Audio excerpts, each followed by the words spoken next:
자, 앞을 보시고 말씀의 제목을 한번 우리 큰 소리로 한번 읽습니다. 보이시죠? 시작. 약한 자를 배려하는 언행입니까? 아멘. 약한 자를 배려하는 언행입니까? 라는 제목으로 말씀을 증거하도록 하겠습니다. 눈을 한번 마주쳐 봅시다. 네, 좋습니다. 오늘도 주일 예배 동참하신 우리 모든 우리 가족들을 축복합니다. 오늘은 우리 교회가 이 땅에 세워진 지 15주년이 되는 날이죠. 지난 한 주간 제가 우리 성도님들 한 분 한 분 품고 기도하는데 참 신기하고 감사했어요. 어떻게 저 성도님을 하나님이 교회의 지체로 부르셔서 보내주셔서 한 몸 된 교회가 되게 하셨나. 또 부족한 종에게 어떻게 과분한 이렇게 성도들을 보내주셨나. 하나님의 은혜와 인도하심이 정말 말로 할 수 없을 정도로 감사했습니다. 또 우리가 이곳으로 교회를 이전하기까지 하나님의 베푸신 은혜, 또 기적, 또 역사를 생각하니까 이건 뭐 말로 표현이 안 돼요. 여러분도 같이 경험하셨잖아요. 그렇죠?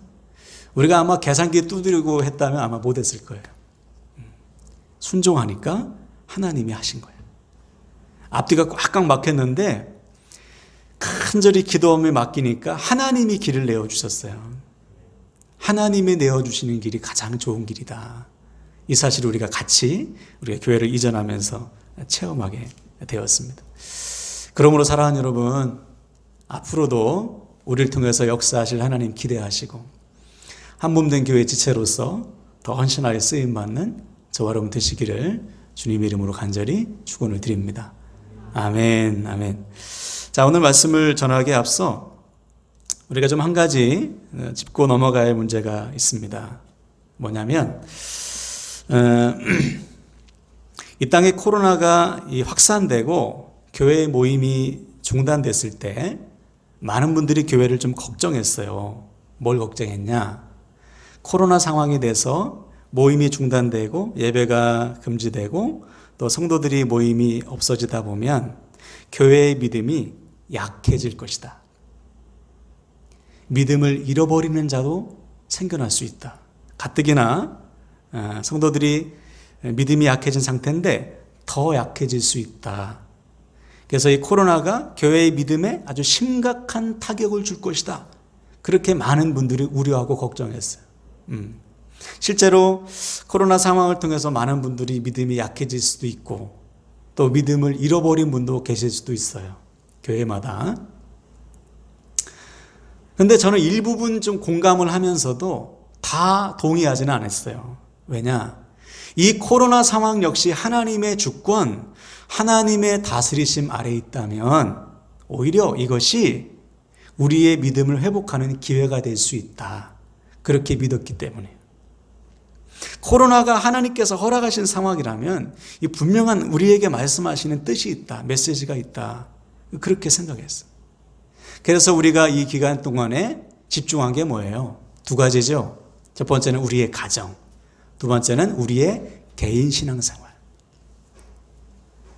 작년 3월에 코로나가 확산되고 교회 모임이 중단됐을 때 가정 예배를 선포했죠. 그래서 한 달 동안 매일 우리가 가정 예배하고 지금까지 가정 예배를 이어오고 있잖아요.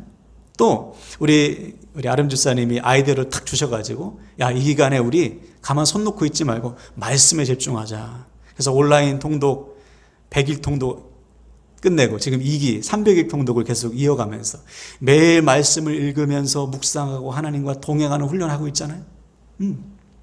또 우리가 비대면 예배 드릴 때 우리 목장마다 줌으로 열심히 모여가지고 믿음과 삶을 나누고 어떤 목장만 1시간, 2시간 모여서 부흥에 비슷하게 했다는 말을 듣고도 제가 참 기뻤어요. 아, 역시 이 코로나 상황이 오히려 우리의 가정을 살리고 우리와 하나님과의 관계를 더 친밀하게 하고 서로의 믿음을 붙들어주는 회복의 기회가 되는구나.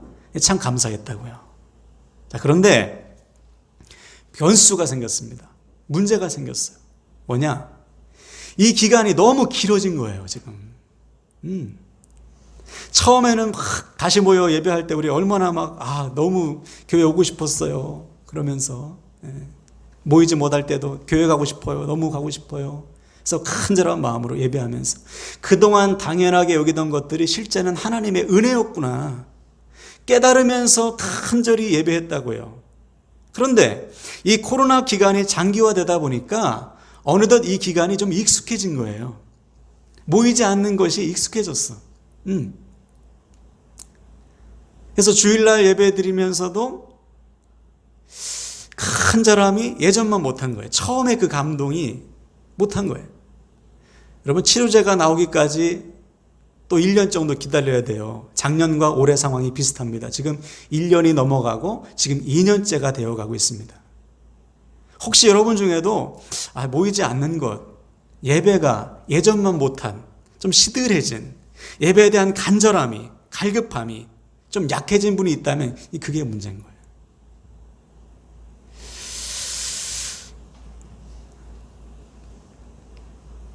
그래서 제가 지난 수요일 날 예배를 드리면서 좀 곰곰이 생각했어요. 이 몇 주간을 보니까 수요 예배에 동참하는 분들이 너무 적은 거예요. 그래서 제가 겁이 덜컥 나는 것이죠. 우리 교회도 사람들이 우려하는 것처럼 성도들이 예배에 대한 열정이 식어진 건 아닌가. 그래서 이 주중 예배 정도는 안 드려도 되는 그런 예배로 여기지 않는가. 그래서 이 코로나 상황이 오히려 우리 성도들에게 독이 되진 않는가. 처음에 그 열정이 식은 것은 아닌가. 그래서 이참에 좀 쉬어가자. 그동안 열심히 했으니까 좀 편하게 가자. 이렇게 생각하진 않은가. 겁이 덜컥 나는 거예요. 여러분, 코로나 상황은 하나님께서 우리에게 너 좀 쉬어 이제. 그동안 열심히 했으니까 이참에 좀 편하게 해라. 그래서 허락한 상황이 아니에요. 2000년 전에 우리 믿음의 선배들 사도행전 8장에 보니까요. 스데반 집사님의 순교를 시작으로 교회에 대대적인 박해가 임합니다. 공동체가 와야 되고 예배가 금지됐어요. 자, 이때 성도들이 어떻게 했을까? 이참에 좀 쉬어가자. 좀 쉬엄쉬엄하자. 좀 편하게 하자. 그랬을까요? 아니에요. 그럴 상황이 아니잖아요, 지금. 흩어져서 주어진 삶의 자리에서 더 믿음을 지키기 위해서 몸부림쳤다고요. 그리고 목숨을 각오하고 주의 복음을 증거했습니다. 우리가 잘 알듯이 예를 들면 빌립 집사님은 사마리아 땅으로 들어가서 주의 복음을 증거하면서 생명을 바쳤어요. 오히려 더 믿음을 지키기 위해서 몸부림쳤다고. 오늘날 우리에게 주어진 상황도 똑같습니다. 여러분, 지금 우리에게 주어진 이 코로나 상황이 우리의 믿음이 쉬어가는 상황입니까? 우리가 좀 더 편하게 신앙생활하는 상황이에요? 아니에요, 여러분. 복음의 문이 더 좁아졌어요. 세상에서 교회로서 살기 더 어려운 때를 지금 우리가 살고 있습니다. 근데 이러한 때 우리가 좀 더 쉬어가자, 좀 더 편하게 지내자, 천만의 말씀이에요. 지금이야말로 우리의 믿음이 더 뜨거워져야 될 때입니다. 믿음을 지키기 위해서 더 몸부림쳐야 될 때고요. 하나님과의 주어진 삶의 자리에서 하나님과 더 친밀히 살아야 돼요. 그래야 믿음을 지킬 수 있고 그래야 복음의 증인 될 수 있어요. 여러분, 무엇으로 가능합니까? 기도와 예배 빼놓고 돼요? 기도와 예배를 제쳐놓고 우리가 세상에서 교회로서 주의 복음의 증인으로서 살 수 있냔 말이에요. 천만의 말씀. 가장 중요한 것을 제쳐두고 우리가 엉뚱한 거 붙들고 있으면 안 돼요. 물론 상황이 상황이니만큼 그렇죠? 모이기에 조금 걱정스럽잖아요. 또 직장 생활하고 사람들을 많이 만나는 분들은 혹시 내가 교회에 가서 좀 어려움을 주면 어쩌나 그런 마음에 모임을 조금 못하고 그러신 분도 있어요. 그런 분들이 아니라면 정말 모이고 싶어도 모일 수 없는 상황인 분이 아니라면 열심히 모여야지. 특별히 수요 예배는 우리가 중보기도 하잖아요. 예배 시간에 끝나고. 원래는 이거 금요일 날 했는데 우리가 금요일을 가정교회도 완전히 바꾸고, 그죠? 수요일이 이제 중보기도 시간을 우리가 만들었어요. 그래서 함께라는 교회 지체라면 다 모여서 함께 예배하고 함께 기도해야 돼요. 네.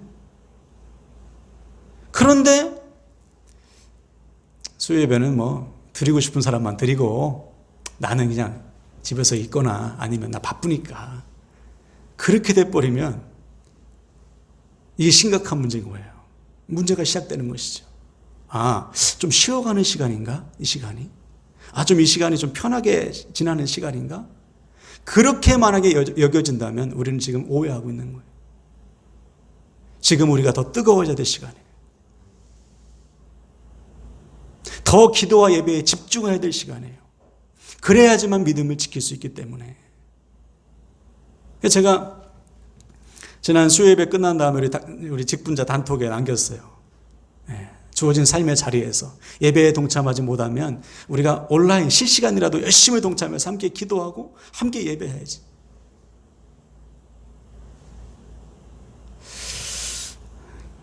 잔소리처럼 들릴 수 있는데 여러분, 정말이에요. 코로나 상황은 우리가 쉬어가는 상황이 아니에요. 이제는 좀 더 편한 신앙생활을 하라는 하나님의 뜻이 아니라 오히려 정반대예요. 지금은 우리의 믿음을 지키기 위해 더욱 힘써야 되는 시기입니다. 지금은 서로를 더 붙들어야 되는 시기예요. 서로를 위해서 기도를 더 해야 되는 시기예요. 기도와 말씀 시간을 더 확보해야 되는 시간입니다. 절대로 여러분 쉬어가지 마세요. 정신 바짝 차리세요. 생명을 바쳐야 될 때예요. 마치 사도행전 8장에 아까 말했던 성도들처럼 모임이 중단되고, 그죠? 우리의 믿음이 제약을 받을 때 주어진 삶의 자리에서 더 주님과 동행하는 삶을 살아내야 됩니다. 바라기는 이번 기간이 믿음을 쉬어가는 기간이 아니라 오히려 더 힘써서 기도와 예배에 힘써서 날마다 은혜를 공급받고요, 더 기도함으로 우리의 믿음이 더 주님과 하나 되는, 주님과 더 친밀해지는 시간 되길 바랍니다. 그래서 우리 중에 한 사람도 믿음이 약해지거나 낙오되거나 게을러지는 사람 없이 더 뜨거워지고 더 성숙해져서 하나님의 응답을 체험하고 하나님께 더 귀하게 쓰임받는 우리 함께라는 게 모든 지체 되시기를 주님의 이름으로 간절히 부탁을 드립니다. 아멘, 아멘. 자, 오늘은 힘을 다해 성숙을 이루는 교회 6번째 시간인데요. 올해 하나님께서 우리에게 주신 목표는 성숙입니다. 성숙. 우리의 믿음이 왜 성숙해져야 되나? 내 믿음이 성숙해야 나와 내 주변이 살아요. 내가 아직 어린아이의 믿음, 나밖에 모르는 믿음에 머물러 있으면 내 주변을 살릴 수가 없습니다. 반드시 성숙한 믿음이 되어야 하는데 어떻게 가능하죠? 시간이 해결해 줍니까? 아니죠. 힘을 다할 때, 전심전력할 때, 그때 비로소 우리의 믿음과 삶이 성숙하게 됩니다. 벌써 지금 6주째예요. 5주간의 말씀을 선포했어요. 여러분, 선포되는 말씀 하나하나 붙들고 순종하시길 바랍니다. 그래서 정말 올해 우리의 믿음이 성숙한 믿음이 되어서요, 나와 내 주변을 살리는 저와 여러분 되시기를 주님의 이름으로 간절히 축원을 드립니다. 아멘, 아멘. 자, 오늘은 성숙한 언행 2번째 시간인데, 우리가 4가지 주제잖아요. 언행, 믿음, 사랑, 헌신. 첫 번째, 우리가 성숙한 말, 언행할 때 성숙한 먼저 말을 나눴죠. 어떤 말이 성숙한 말이었습니까? 우리의 입술을 다스리는 말. 내가 하고 싶은 말 막 내뱉는 말이 아니고 내 말이 누군가를 살리는 말, 누군가를 도울 수 있는 말이 되는 것, 그것을 위해서 날마다 하나님 앞에 지혜를 구하고 내 입술을 다스리는 것, 이것이 성숙한 말이었어요. 실천이 잘 되고 있습니까? 필터가 필요하다고 했지요? 하나님의 기뻐하시는 말인지 내 입에 필터를 탁 씌워서 내 말이 누군가를 돕는 말, 살리는 말이 되도록 여러분 정신을 바짝 차리면서 말하세요. 그러면 우리의 말은 사람을 살리는 성숙한 말이 됩니다.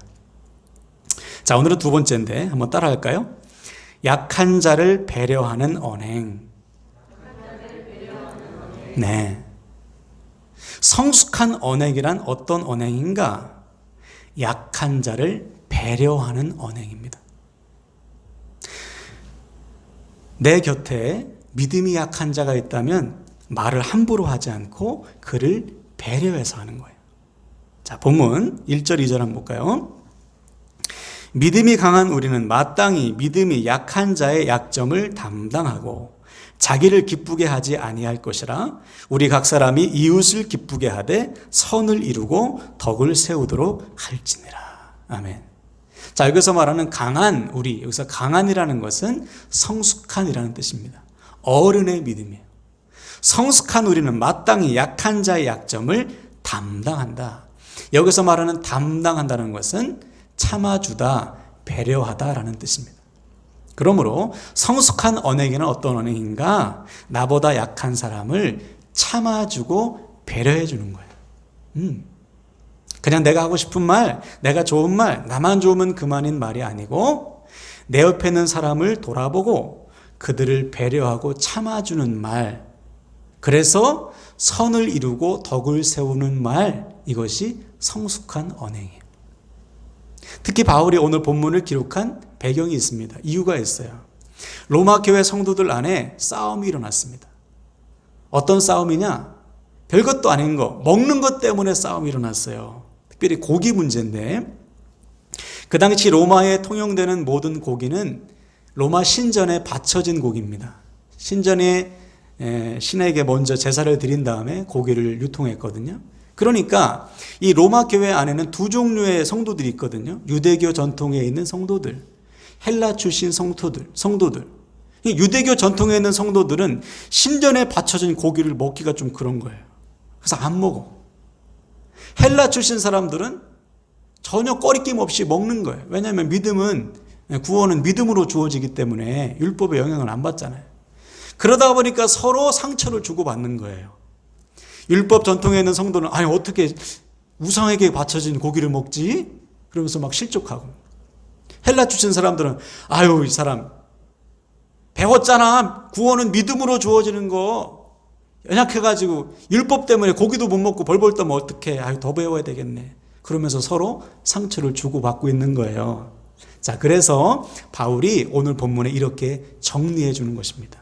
여러분, 우리 가운데는 어떤 음식도 먹을 정도의 믿음이 잘한 사람이 있고, 아직 믿음이 약해서 율법의 영향을 받아서 고기를 못 먹는 사람이 있으니 참아주세요. 배려해 주세요. 그래서 선을 이루고 덕을 세우세요. 이것이 성숙한 사람이 마땅히 해야 될 일입니다. 이렇게 정리해 주고 있는 거예요. 여러분, 지금도 똑같아요. 믿음이 잘한 우리, 먼저 믿은 우리는 반드시 내 곁에 있는 사람 중에 약한 사람을 배려하는 언행이 되어야 합니다. 그때 내 말이 덕을 이루고 선을 세워요. 그렇지 않고 내가 하고 싶은 말을 막 하다 보면 나는 좋을 수 있어도 그 말은 절대로 선이 되고 덕이 되지 않아요. 내 주변이 살지 않습니다. 그래서 오늘 우리는 우리의 언행을 좀 돌아봐야 돼요. 여러분, 말할 때 옆 사람을 배려하고 말하십니까? 아니면 내가 하고 싶은 말을 먼저 말하세요? 배려하지 않고 하는 말은 열이면 아홉, 선이 안 돼요.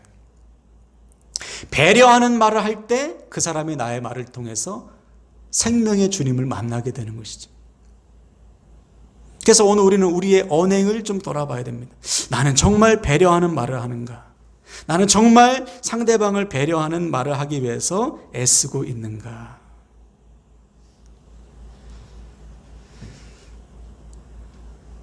실제는 그렇지 않아요. 많은 사람들이, 믿는다고 하는 사람들이요, 배려하는 말을 하지 않는 것을 너무나 많이 경험하고 있어요. 목사 장로 할 것도 없어요. 전에도 말씀드린 적이 있습니다. 어떤 좀 큰 교회를 담임하는 사모님이 작은 교회 담임하는 사모님한테 이렇게 말했잖아요. 아니, 염색을 왜 집에서 해? 미용실 가서 해야지. 미용실 가서 해야 이쁘지, 무슨 집에서 해? 아니, 미용실 가서 염색하면 이쁘다는 거 모르는 사람이 누가 있어? 돈이 없으니까 한 푼이라도 아끼려고 집에서 염색하는 거 아니에요? 가난한 교회의 성도를, 사모를 배려하지 않고 하는 말, 누가 봐도 미숙한 거예요. 네. 아유, 아무개 목사는 참 열심히 능력이 많아. 교회만 좀 커지면 좋은데. 누가 안 크고 싶어. 하나님께서 맡겨주신 대로 하는 거지. 배려 없이 말하는, 배려 없이. 그래서 고린도전서 보면 같은 사건을, 거기도 좀 같은 문제가 있어요. 고기 때문에. 그래서 이렇게까지 바울이 명령했어요. 야, 너희들 연약한 사람이 있으면 아예 고기 먹지 마라. 제발 먹지 마라. 제발 좀 배려하라는 거예요. 배려. 네. 이거 여러분 어려운 거 아니잖아요. 내 주변에 나의 말을 통해, 나의 행동을 통해 믿음이 좀 연약해질 사람이 있다면 내가 금하는 거예요. 이것이 성숙한 언행입니다. 그러므로 사랑하는 여러분, 오늘 말씀을 통해 우리는 우리의 말과 행동을 좀 돌아봐야 돼요. 혹시 나도 내 곁에 있는 사람에게 말로, 나의 행동으로 상처를 주고 있지는 않는가? 혹시 가난한 성도 앞에서 내 부유함을 자랑한 적은 없나? 혹시 자식 걱정하는 사람 앞에 내가 자식 자랑한 적 없나? 재수 삼수하는 학부모 앞에서 우리 자식 명문대학 갔다고 혹시 자랑하고 있지는 않은가? 아주 작은 것부터 우리의 말을 다스려야 돼요. 배려하는 말을 여러분 실천하셔야 됩니다. 그러면 그때부터 나와 내 주변이 사는 거예요. 할렐루야. 그럼 사랑하는 여러분, 오늘부터 우리의 말 한마디가 연약한 자를 배려하는 말이 되길 바랍니다. 우리 행동이 혹여나 믿음이 약한 자에게 상처가 되지 않는지 늘 배려하는 행동을 하시길 바랍니다. 그러면 또 이렇게 말씀하시는 분이 계실 수 있죠. 그럼 난 오늘부터 아무 말 하지 말아야지. 입을 꼭 다물고 혹시나 말 한마디 실수하니까 가만히 있어야지. 세상에서 안 믿는 척 해야지. 그렇게 하라는 게 아니고, 오늘 바울이 우리에게 말하는 것은 그렇게 소극적으로 아무 말 하지 말고 행동하지 말라는 것이 아니고 적극적으로 말하고 적극적으로 행동하라는 거예요. 그 이유가 3절에 나와 있습니다. 그럼 다 같이 한번 읽어볼까요? 3절 시작. 그리스도께서도 자기를 기쁘게 하지 아니하셨나니 기록된 바 주를 비방하는 자들의 비방이 내게 미쳤나이다 함과 같으니라. 아멘. 우리 주님께서도 기꺼이 우리를 참아주셨어요. 우리를 배려해 주셨어요. 기꺼이 우리를 위해서 고난당하시고 비방을 당하셨어요. 그러니 너도 주님처럼 기꺼이 참아주고 기꺼이 배려하라는 거예요. 고난을 감수하면서 참아주고 배려해 주라는 것입니다. 이것이 우리에게 오늘 요구하시는 언행이에요. 여러분, 오늘부터 주어진 삶의 자리에서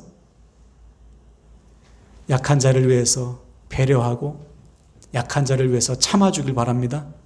가정에서도 배려해주고 참아주세요. 어렵죠? 노력하세요. 기도하면서 힘을 다하세요.